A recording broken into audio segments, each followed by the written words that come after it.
ደሃ የሚባለው ይላል ብዙ ፈቃዳት ያሉት ሰው ነው። ደሃ የሚባለው ራሱን መግዛት ያልቻለ ሰው ነው። ደሃ የሚባለው በቃኝ ሳይል የሚስገበገብ ሰው ነው። ደሃ የሚባለው ያየውን ሁሉ ልንጠቅባይ ነው። ደሃ የሚባለው በአንድ ሚስት የማይጸና ሰው ነው። ደሃ የሚባለው የሌሎችን እያየ አይኑን የሚያቁልጨልጭ ነው። ደሃ የሚባለው ያለፈችውንም ያገደመችውንም የሚተነኩስ ሰው ነው። የምር እግዚአብሔር ከእናንተ ጋር ከሆነ ድሆች አይደላችሁም፣ ባለጠጎች ናቸው። የምትጠለሉበት ቤት ብታጡ፣ የምትመገቡት ምግብ ባይኖራችሁ፣ የምትመረኮዙት ዘመድ ባይኖራችሁ፣ እናንተ ይሄን ለማባበል እምለው ቃል አይደለም። ይሄው የእግዚአብሔርን ቃል ያነበብኩላችሁ ባለጠጎች ነው። እኔና እናንተ እኮ እያኮረፍን ያለነው በመኪና ነው። እግር ሳይኖራቸው መንቀሳቀስ ያልቻሉ እኮ ስንቶች አሉ። እኔና እናንተ እኮ በምንቀይረው ልብስ በማጣታችን ነው ያኮረፍነው። ወገኖቼ ልብሳቸው አልቆ እኮ ዋዕይ እየበላቸው አሉ እኮ። እኔና እናንተ እኮ የምንደግመው ምግብ በማጣታችን ነው እያኮረፍን ያለነው። ቤንዚል የሚስቡ እኮ አሉ። እውነት አሰብ ባለጠጋ እስካላችሁኝ ሃይማኖቱ የጸና ምግባሩ የቀና ትሩፋት የሚሰራ በጽድቅ የሚመላለስ እሱ ባለጸጋ ነው። እንግዲህ አይምሮአችንን እናስተካክለው። ወድቋ ላንሳው። ልብ ያለው ሰው ይሄን ይስራ። እስኪ በዚህ ዘመን የተራበ እንዳይኖር፣ የተጠማ እንዳይኖር፣ ያዘነ እንዳይኖር፣ የተከዘ እንዳይኖር፣ የተሰበረ እንዳይኖር፣ አንጀቱ የታጠፈ እንዳይኖር እስኪ እንጎራረስ።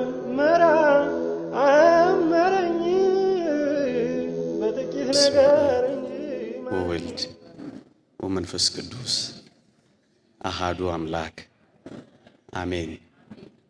ክቡራን አበው መነኮሳት፣ ክቡራን አበው ካህናት፣ መምህራን ወንጌል፣ ዘማሪያን፣ የተወደዳችሁ ምእመናንና ምእመናት እንዲሁም ሕፃናት በልዑል እግዚአብሔር ስም ሰላም እላችኋለሁ። እንዴት ዋላችሁ?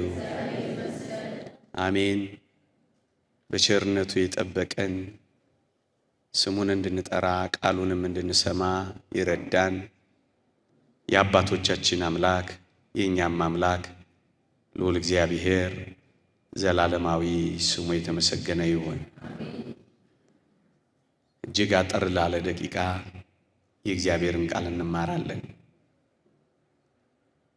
የአባቶቻችን አምላክ እግዚአብሔር በመካከላችን ተገኝቶ እንዲያስተምረን እንዲመክረን ቅዱስ ፈቃዱ ይሆንልን። የጻድቁ በረከት በሁላችን ላይ ይደርብን። አሜን። መቸገርህን አውቃለሁ፣ ነገር ግን ባለጠጋ ነህ። የምንማርበት የትምህርታችን ርዕስ ነው። መቸገርህን አውቃለሁ፣ ነገር ግን ባለጠጋ ነህ። የቅዱስ ዮሐንስ ራእይ ምዕራፍ 2 ቁጥር 9። ዮሐንስ ራእይ ምዕራፍ 2 ቁጥር 9። ይህንን ያለው ወይም ይሄ የተባለው የሰርመኔስ ቤተ ክርስቲያን አለቃ ጳጳስ የነበረው ፖሊካርፐስን ነው። ይህን ፖሊካርፐስ ሊቃውንት ሄሬኔዎስ ሁለተኛ ይሉታል። ለዚህ ጳጳስ ነው የተወደደ ጌታችን መድኃኒታችን ኢየሱስ ክርስቶስ መቸገርህን አውቃለሁ፣ ነገር ግን ባለጠጋ ነህ ያለው። ብዙ ወደ ታሪኩና ወደ ሀተታው እንዳልገባ ጊዜ እንዳያጥርብኝ እናንተንም እንዳላደክም ቶሎ ቶሎ ወደ ጉዳዮቹ ፈጥናለሁ። ፖሊካርፐስ ጳጳስ እና የሚመራት ቤተ ክርስቲያን ማህበረ ምእመናን ልጆቹ ድሆች ነበሩ። ድሆች የሆኑበት ምክንያት በሁለት ምክንያት ነው። አንደኛው ሀብታቸው በአይሁድና በአሕዛብ ተወርሶባቸው ነበር። አንደኛው ይሄ ነው። ሁለተኛው በፍልሰት የመጡ ስለነበሩ ያላቸውን ሀብት ትተው ነው የወጡት። በድህነት ስለወጡ በጣም ችግረኞች ሆነዋል። ምንም ነገር አልነበራቸው። ለዚህ ነው ይህንን የሚያውቀው እግዚአብሔር መቸገርህን አውቃለሁ፣ ድህነትህን አውቃለሁ ያላቸው። የሚበሉት አልነበራቸው፣ የሚጠጡት አልነበራቸው፣ የሚጠለሉበት አልነበራቸው። አንዳንዶቹ እንግዶችና ተፈናቃዮች ስለሆኑ ኑሯቸውን የሚኖሩት እንደ ነገሩ ነበረ። ግን ይገርማችኋል፣ ከሰማይ የሰሙት ድምፅ እንደምን ያጽናናል። እንዲህ አላቸው፣ እኔ መጀመሪያና መጨረሻ ነኝ አላቸው። ችግርህን እኮ እኔ ያውቀዋለሁ። የሚበላ ማጣትህን እኔ ያውቀዋለሁ። የሚጠጣ ማጣትህን እኔ ያውቀዋለሁ። ሌማትህ ባዶ መሆኑን እኔ ያውቀዋለሁ። ኪስ መሟጠጡን እኔ ያውቀዋለሁ። መሰደድህን እኔ ያውቀዋለሁ። ባዶ መሆንህን እኔ ያውቀዋለሁ። እኔ የማላውቀው መስሎ ተስፋ እንዳትቆርጥ፣ እኔ ያላየሁት መስሎ እንዳትበሳጭ፣ በዚህ ችግርህ ውስጥ እኔ የሌለሁበት መስሎ ሃይማኖትህን እንዳትቀይር። መቸገርህን ምን እላለሁ አውቃለሁ አለው። ያውቀዋል አያውቀው? ያውቀዋል። ወገኖቼ የዚህ ሊቀ ጳጳስ የፖሊካርፐስ ሀብቱ መኪና አልነበረም። የዚህ ሊቀ ጳጳስ ሀብቱ ቤት አልነበረም። የዚህ ሊቀ ጳጳስ ንብረቱ ቤት አልነበረም። የዚህ ሊቀ ጳጳስ ሀብቱ በባንክ ያስቀመጠው ገንዘብ አልነበረም። የዚህ ሊቀ ጳጳስ ሀብቱ ስራ ያስቀጠራቸው ዘመዶቹ አልነበሩ። የዚህ ሊቀ ጳጳስ ሀብቱ የዘመዶቹ የልጅ ልጆቹ አልነበሩ። ግን ይኸው በጣም ችግረኛ ነው። ነገር ግን ምንድን ነው? በሞቴ ችግረኛ ነው። ግን ምንድን ነው? ቤት ይደንቃል ወገኖቼ። የዚች ማህበረ ምእመናን የዚች ቤተ ክርስቲያን የዚህ ሊቀ ጳጳስ ሀብቱ አሁን የገለጽኩላችሁ አልነበረም። የዚህ ሊቀ ጳጳስ ሀብቱ ሃይማኖቱ ነበር። እግዚአብሔር የማያዙ ነበር። መንፈሳዊነቱ ነበር። ጸጋ እግዚአብሔር ነበር። ወገኖቼ ሀብትን እንዴት ነው የምታዩት እናንተ? ባለጠግነትን እንዴት ነው የምትረዱት እናንተ? መኪና በማሽከርከር ቪላ ቤት በመገንባት ብቻ? እግዚአብሔር ከሁላችን ጋር ይሁን። ርዕሴ ምንድን ነው? መቸገርህን አውቃለሁ፣ ነገር ግን ባለጠጋ ነህ። እዩ፣ በጣም ይደንቃል።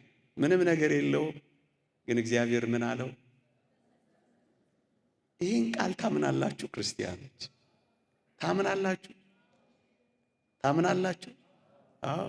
ይውላችሁ ዋናው የዚህ ሐሳብ ጭብጥ ምን መሰላችሁ? ችግረኞች ናቸው። ብዙ ጉድለት አለባቸው። ምንም ነገር የላቸው። ችግራቸው ግን ክርስትናቸውን አላስተዋቸው። እየሰማችሁኝ ነው?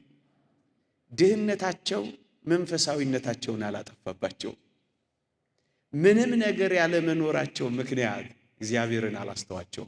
ለዚህ ነው መቸገርህን አውቃለሁ፣ ነገር ግን ምንድነህ? ባለጸጋ ነህ ያላቸው። ለዚህ ነው ክርስቲያኖች እናንተ እንደዚህ ነው የምታምኑት? ባለጠጎች ነን ብላችሁ ታምናላችሁ ነው? ታጉረመርማላችሁ? እግዚአብሔር እንደሚያየው ነው የምታዩት ወይስ የተባበሩት መንግስታት እንደሚነግራችሁ ነው የምታስቡት? አንድ ቁም ነገር ልንገራችሁ። የተባበሩት መንግስታት ወይም የዚህ ዓለም ርዕዮተ ዓለም ደሃ የሚለው ከተወሰነ ኪሎ ካሎሪ በታች የበላችሁ እንደሆነ ነው። እውነት አሰብ ድሃ የሚላችሁ እንደሱ ነው። ወይም ደግሞ በዓመት የሆነ ዶላር ጂዲፒ ነው የሚባለው አይደለ? የሆነ ጂዲፒ ላይ ካልደረሳችሁ ድሃ ነው የሚላችሁ። እናንተ ኦርቶዶክሳውያን ግን እነሱ እንደሚነግሯችሁ እናንተ ድሃ ነን ብላችሁ ነው የምታስቡት። ለዚህ እኮ ነው የተፈናቀለ ነው፣ ስደተኛ ነው፣ ምንም ነገር የለውም፣ ድሃ ነው። ግን ምንድነው? ይሄ ነው እኮ ሃይማኖት ማለት። አሁን በዚህ ዘመን አንዱ ሊኖረን የሚገባው እይታ ብዬ የማስበው ጭርምት ኩርምት ተስፋ የቆረጥነው ምንም ነገር የለንም ብለን እያሰብን እኮ ነው። የእግዚአብሔር ልጅነት እኮ ባለጠግነት ነው። የእግዚአብሔር ጸጋ የመሰለ ምን ባለጠግነት ነው ያለው ወገኖቼ። ቤት ላይኖራችሁ ይችላል። የሰማይ ቤት ካላችሁ እናንተ እኮ ባለጠጎች ናችሁ። የምትቀያየሩት ልብስ ላይኖራችሁ ይችላል። ግን አንዱ ነጥወቁ በሰማይ እግዚአብሔር የሚሰጠን ነጭ ልብስ እኮ አለን። ለምንድን ነው እነሱ የነገሩንን ተቀብለን ተስፋ እስክንቆርጥ ድረስ መከራ የበላ ነው? ለምንድን ነው ጭርምት ኩርምት ብለን ያለው? ንዑድ ክቡር ሐዋርያው ጳውሎስን አታስታውሱ? ድሆች ነን ግን ብዙዎችን ምን እናደርጋለን? ባለጸጎች እናደርጋለን። የሰርምኔስ ቤተ ክርስቲያን አለቃ ጳጳስ መቸገርህን አውቃለሁ፣ ነገር ግን ባለጠጋ ነህ አለው። ኦርቶዶክሳውያን የምር እግዚአብሔር ከእናንተ ጋር ከሆነ ድሆች አይደላችሁም፣ ባለጠጎች ናችሁ። የምትጠለሉበት ቤት ብታጡ፣ የምትመገቡት ምግብ ባይኖራችሁ፣ የምትመረኮዙት ዘመድ ባይኖራችሁ፣ እናንተ ይሄን ለማባበል የምለው ቃል አይደለም። ይሄው የእግዚአብሔርን ቃል ያነበብኩላችሁ። ባለጠጎች ናችሁ፣ ሁሉ አላችሁ።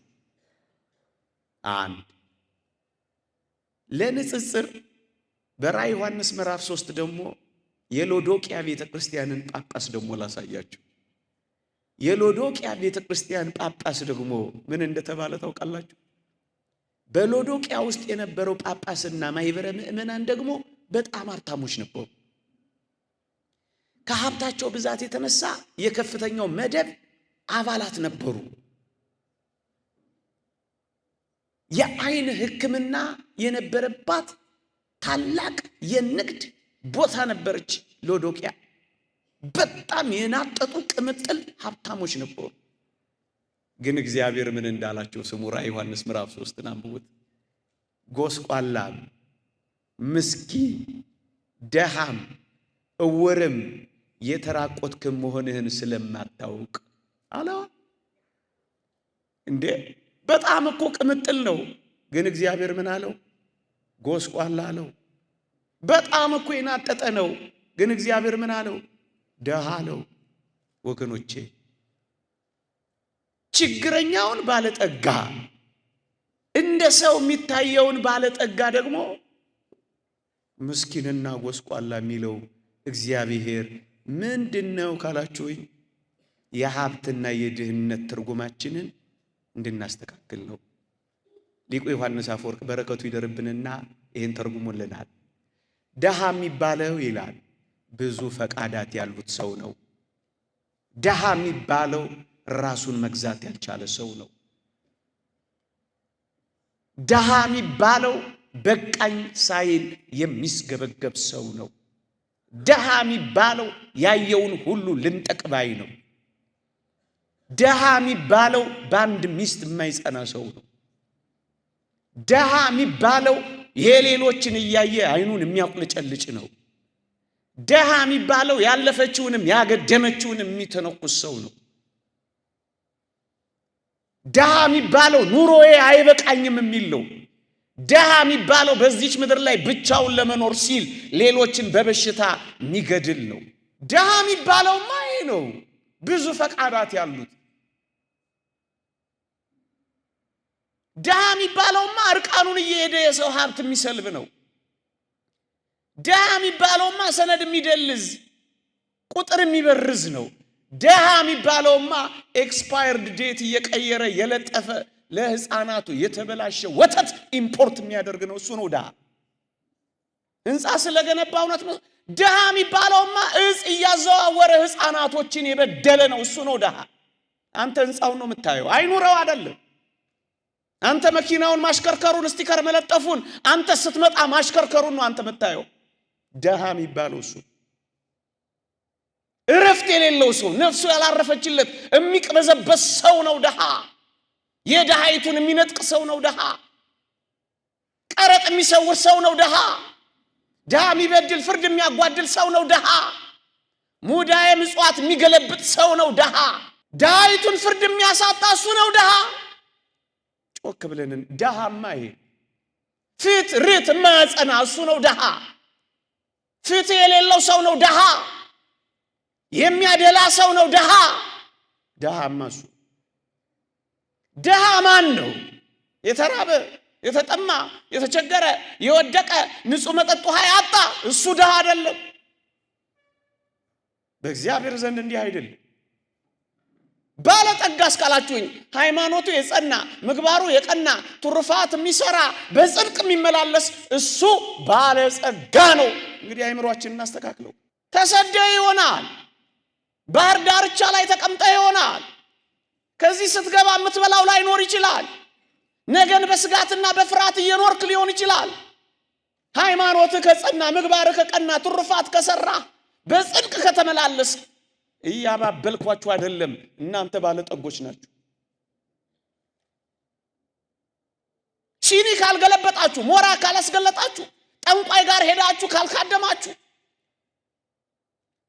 ባያ ሄዳችሁ የሰው ካልሰለባችሁ፣ ሌላ አዳራሽ ገብታችሁ የፋይናንስ ጥርነሳ ተሰልፋችሁ አካውንታችሁን ባንክ ሄዳችሁ ገብቶልኛል እያላችሁ ካልታገሳችሁ፣ ለቪአይፒ ለምናምን በለ ፋይናንስ ጸሎት አድርግልኝ እያላችሁ የሌለውን እንዳለ አድርጋችሁ ካው እናንተ ደሆች ናችሁ።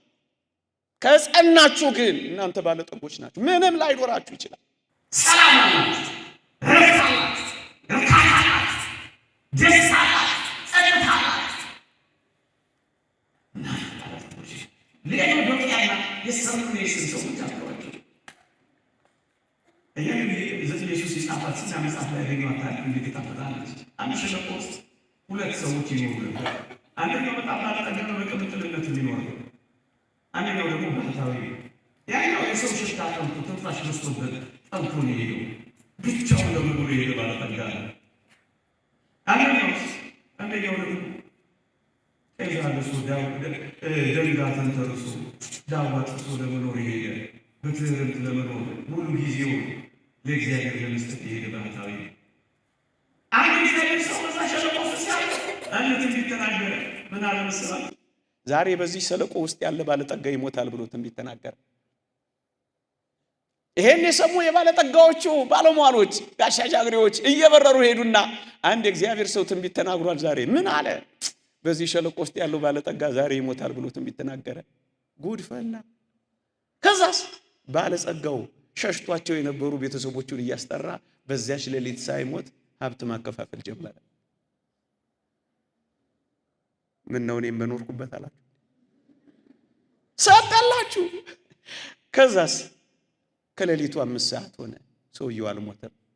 ከሌሊቱ 6 ሰዓት ጠበቀ፣ ትንፋሹ አልተቋረጠም። ከሌሊቱ 7 ሰዓት ሆነ፣ አሁንም ሰውየው አለ። ከሌሊቱ 8 ሰዓት ሆነ፣ ኑሮ ቀጥሏል።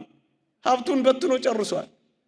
ከሌሊቱ 12 ሰዓት ሊነጋ ሆነ፣ ሰውየው አይኖቹ ፈጠዋል። እንቅልፍ አይኑ አልዞረም።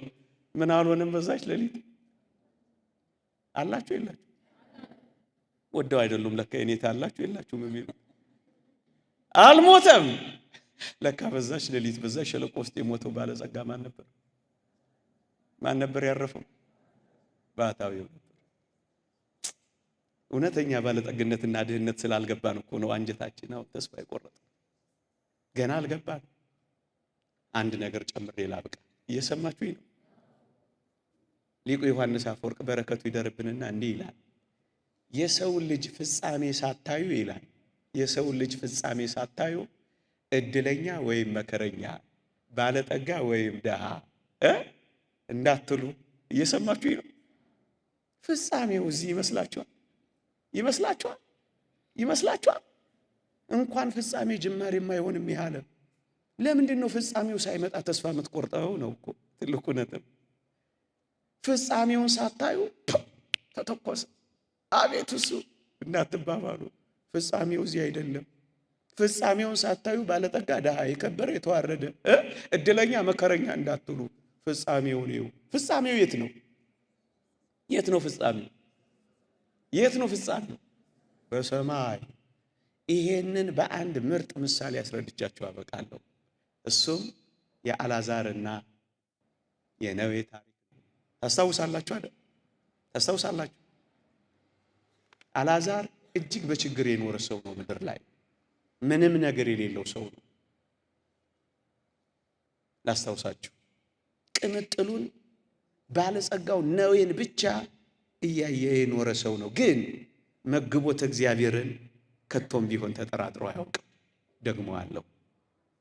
ልትራቡ ትችላላችሁ፣ ልትጠሙ ትችላላችሁ። በዚህ ዘመን በጣም ልትጨነቁና ልትሳቀቁ ትችላላችሁ።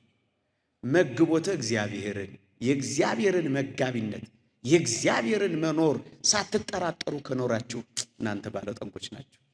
እዩት አልዓዛርን አንድ ቀንም ቢሆን አላማረረው። ሁለተኛ አልዓዛር ከድህነቱ ጋር ጽኑ የሆነ ደዌና በሽታ ነበረበት። ምዕመናን፣ እኔና እናንተ እኮ ተጉዘን እዚህ የደረስንበት እግራችን አለ። እኔና እናንተ እኮ የምንተነፍስበት እስትንፋሳችን አለ። እኔ በምናገርበት በዚህ ደቂቃ በዚህ ምድር ላይ ትንፋሽ አጥተው ማሽን ተገጥሞላቸው የሚተነፍሱ እኮ ብዙዎች አሉ።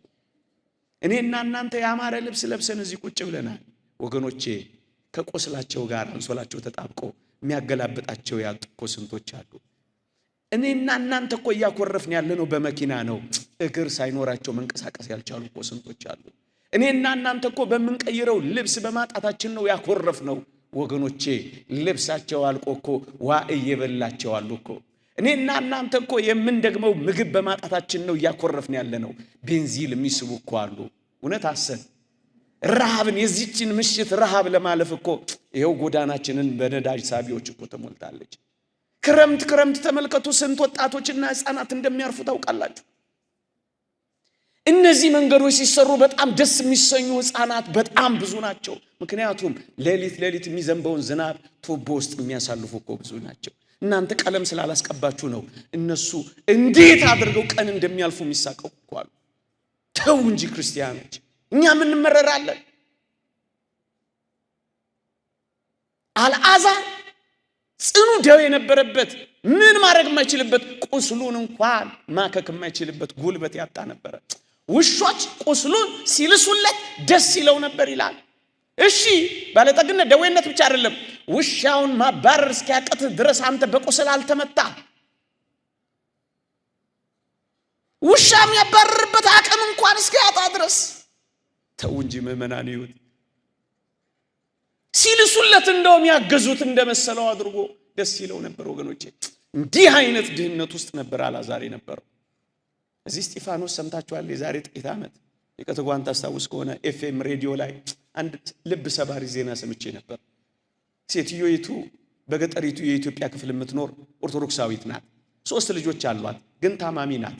ልትጠመቅ እዚህ እስጢፋኖስ አንድ ተጋባዥ አጥማቂ ያጠምቅ ነበር። ያን ሰሞን ልትጠመቅ መጣች።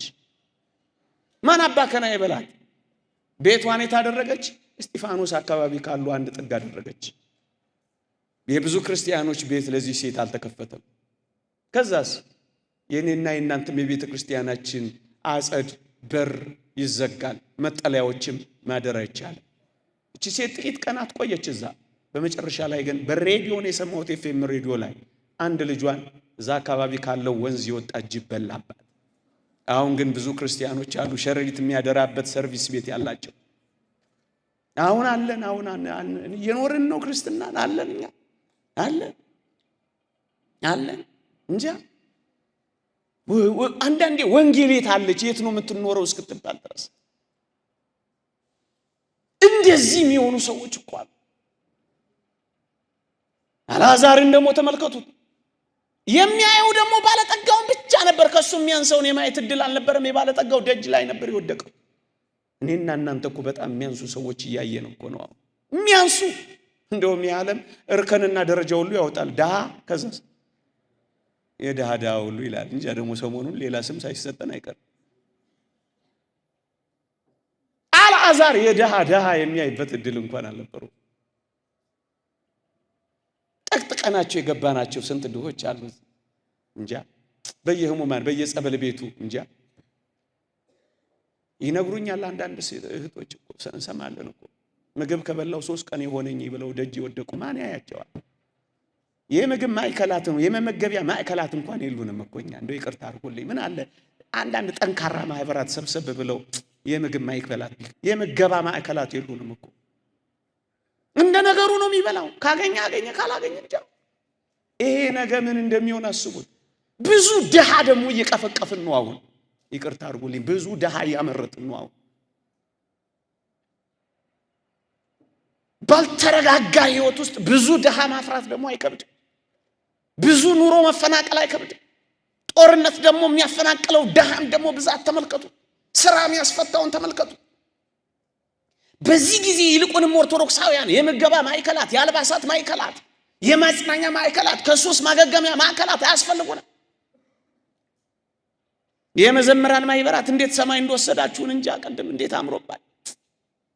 ግን የዝማሬ ምገባ ማዕከላት ብቻ አይደለም። 3 ቀኔ ነው የሚሉ ሰዎችን የሚያስተነፍሱ የምገባ ማዕከላት አያስፈልጉንም። ድግሶቻችንን ተመልከቷቸው። አቤት ድግሶቻችን! ክርስቶስ የተባረረባቸው ድግሶቻችን!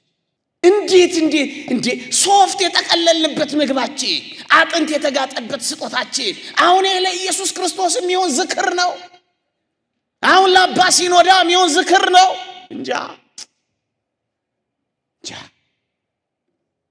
በዘበኛ ያባረርነው ክርስቶስ አይታያችሁ? ፀሐይ ላይ ያስቀመጥነው ጌታ አይታያችሁ? እውነት ነው። ስሜታዊ ሆኜ አይደለም እላችሁ። ከወንጌል በተቃራኒ እየኖርን አይታያችሁ? የታል ክርስቶስ? ደጅ ወድቋል። ቁራሽ ዳቦ አጥቶ ወድቋል። የኛ ዴዘርት የዲዘርት የ80 ሺህ ብር ኬክ አትብሉ ማለት እኮ አይደለም። እንኳን ዲዘርት መበላት ከተቻለ ይበላ። እኔ ምን አገባኝ? ስታርተራችን የ80 ሺህ ብር፣ ምግባችን የ200 ሺህ ብር፣ ዲዘርታችን የስንት ሺህ ብር ይበላ። ግን ደግ እየተሰራ ግፍ ሳይሰራ ክርስቶስ ቁራሽ ዳቦ አጥቶ ከወደቀ ያንተ ምንድነው? ክርስቶስ በውርጭና በነፋስ ከተመታ ያንተ በጌጣጌጥ ያሸበረቀው ማንነት ምንድነው?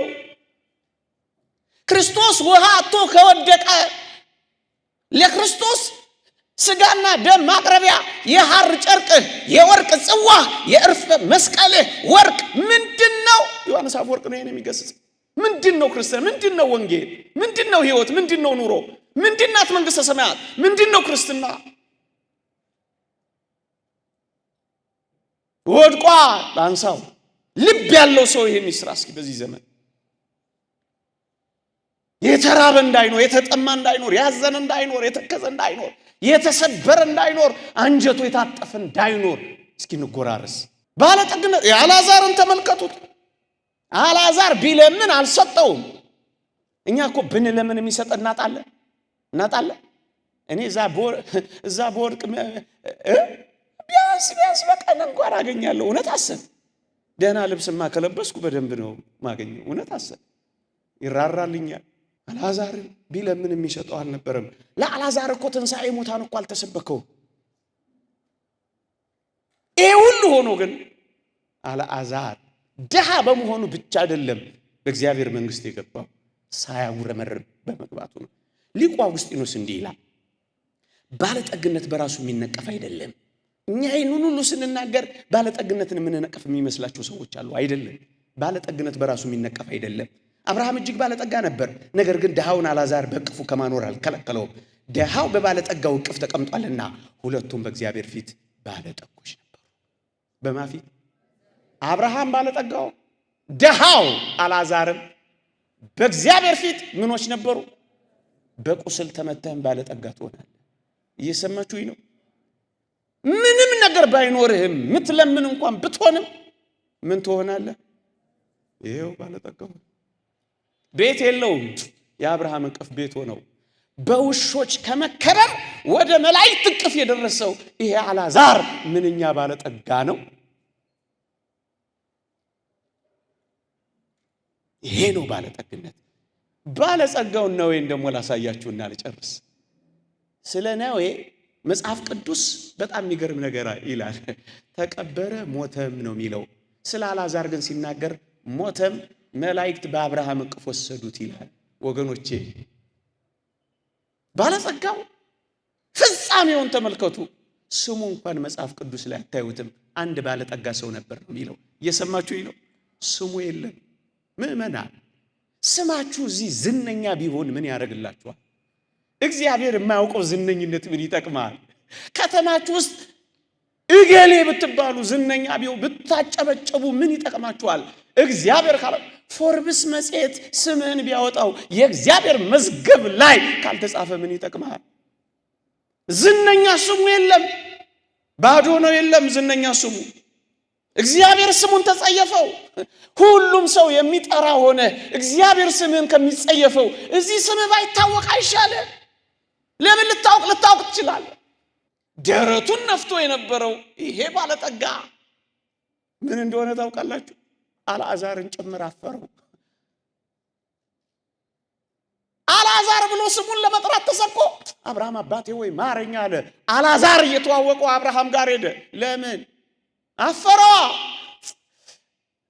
የሚታፈር ትሆናለህ። ነገ ባለጠጋ ስትሆን የምትከበር ትሆናለህ። በዘላለም መንግስት በአብርሃም እቅፍ ስትገባ በእግዚአብሔር ቀኝ ስትቆም እንዳንተ ባለጠጋ ማን አለ? ፍጻሜውን ሳታዩ እድለኛ፣ መከረኛ፣ ባለጠጋ፣ ደሃ፣ የከበረ የተዋረደ አትበሉ። ደረቱን የነፋው አሁን አፍሯል። ደጁ ወድቆ ያላየውን አልዓዛርን ከሩቅ ማየት ጀምሯል። በምድር የናቀውን በሰማይ ናፍቋል። አብርሃም አባቴ ሆይ አልዓዛርን ስደድልኝ፣ የጣቱን ጫፍ ውሃ አስነክቶ ምላሴን ያበርድልኝ ዘንድ አልዓዛርን ስደድልኝ አይለው መሰለ? ይሄ እኮ አጭር ባለጠግነት ነው። ያውም ጭምብል ነው። በጣም አጭር እንደሆነ ታውቃላችሁ? ላጭሩ ለምን ተስፋ ትቆርጣላችሁ? የፍኖተ አእምሮ ደራሲ ምን እንደሚሉ ታውቃላችሁ? የምግብ አምሮት እና የአይን ፍትወት ይላሉ። ቆንጆ ምግብ አይተን ይላሉ እይታችን ይላል ከእጃችን እስከ አፋችን ድረስ ነው። ከዛ በኋላስ የእይታው አምሮት አለ? ከእጅ እስከ አፍ ድረስ በጣም አጭር ነው? ረጅም ነው? በጣም አጭር። ጣሙስ ረጅም። ከምን እስከ ምን? ከምላስ እስከ ጉሮሮ በጣም አጭር ነው። ዘመኑ አጭር ነው። ህይወቷም አጭር ነው። ጣሟም አጭር ነው። ደስታውም አጭር ነው። ያኛው ግንስ የማይቆጠር ነው። ታዲያ ለዚህ ባለጠግነት ብለህ ያኛውን ባለጠግነት ታጣለህ? ለዚህ እኮ ነው መቸገርን አውቃለሁ። ነገር ግን ምንድነህ?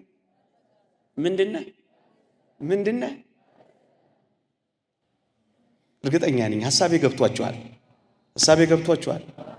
አዎ ባለጠጋ። አንዳንዶች ኦርቶዶክሳዊነት እንደዚህ ስናስተምር አትስሩ፣ አትልፉ እንደምንል አድርገው የሚያስቡ ሰነፎች አሉ። አይደለም። እውነተኛውን የእግዚአብሔርን ቃል ግን መናገር አለብን። አዎ ሃይማኖተኞች ከሆን ሃይማኖታችን ከጸና ምግባራችን ከጸና ትሩፋት ከሰራን በምግባር በጽድቅ ከተመላለስን እኔና እናንተ ባለጠጎች። ይህ ዓለም ተስፋ እንዳያስቆርጣችሁ ነው ይህንን ርዕስ ያነሳውበት ምክንያት። ነገ ከነገ ወዲያም ከዚህ ተስፋ የሚያስቆርጡ ብዙ ነገሮች ይመጣሉ። እጆቻችሁን እስከ መጠምዘዝ ይደርሳሉ። በግድ እስከ ማንበርከክ ሊደርሱ ይችላሉ። እኛ ግን እንደዚህ እንዳናስብ። ተሰዳጆችን ብንሆን እግዚአብሔር ከኛ ጋር ካለ ቤት የሚሆነን እሱ ነው። እርቃናችንም ብንሆን ልብሳችንም የሚሆነን እሱ ነው። ብንራብና ብንጠማ ምግባችንና መጠጣችን ክብራችን እንኳን የሚሆነው እሱ ነው። የተዋረዳችሁ እንኳን ብትሆኑ ክብራችሁና ጌጣችሁ ሽልማታችሁ የሚሆነው እግዚአብሔር ነው። እሱ እስካለ ድረስ ባለጠጎች ነን። እቺ ቤተክርስቲያን የፋይናንስ ጥር መሳያለች። ምንም አምጥታችሁ መጸልይላችሁ አካውንት ደብተር የለም አለ። ይሰጧቸዋል ዛሬ ምናልባት ይቀበሉ ይሆናል አይደል? የለም። አንድ እውነት ግን አለ። ወደ ሰማይ የዘላለማዊ ባለጠግነት የምትወስድ ግን መወጣጫ መሰላል ግን እዚች ቤት አለ። እውነት አሰብ። አዎ የይሁዲ እምነትና ምናምን እምነት ለብልጽግና የተመቹ ናቸው። ኦርቶዶክሳዊነት ግን ለብልጽግና አትመችም ተብላ የተገፈጠረችበት ዘመን እንደሆነ እናውቃለን። ግን ክርስቲያኖች ለሰማያዊ ብልጽግና ካበቃችን ከዚህ በላይ ምን እንፈልጋለን? እውነት አሰብ። እውነት አሰብ። እውነት አሰብ። እንደ አንዳንዶች ብዙዎችን ያደህዩና ራሳቸውን ባለጠጋ የሚያደርጉ ንግድ ያደረጉት ነገር ሊኖር እንደሚችል ተስፋ አደርጋለሁ በዚህ ዘመን። ሰሞኑን አንድ ክፍለ ሀገር ሄጄ ያየሁት ልብ ሰባሪ ነው። ልክ የቡና ሰዓት ደርሷል። ማንንም ለመተቸትና ለመንቀፍ አይደለም፣ ግን ምዕመናን በዚህም ተስፋ ቆርጣችሁ ወደ ሌላ እንዳትሄዱ ለመንገር ብቻ። ምን እንደሆነ ታውቃላችሁ? የቡና ሰዓት ሲደርስ ይሄዱና ለቪአይፒ የ10 ሺህ ብር ጸሎት ገዝተው ስለ ይጸለይለታል። ስንት ፎጭ እያደረገ 10 ሺህ ብር። ለተራው ምዕመን እንደኔ ላለው ደግሞ የሚጸለይለት በስንት ብር ነው? በ3 ሺህ ብር። ከወጪ ቀሪስ 3 ኤፌሳር ሃይላንድ ወተር ይሄ የታሸገው ሃይዝና ቸበቸባል። ሆሊ ወተር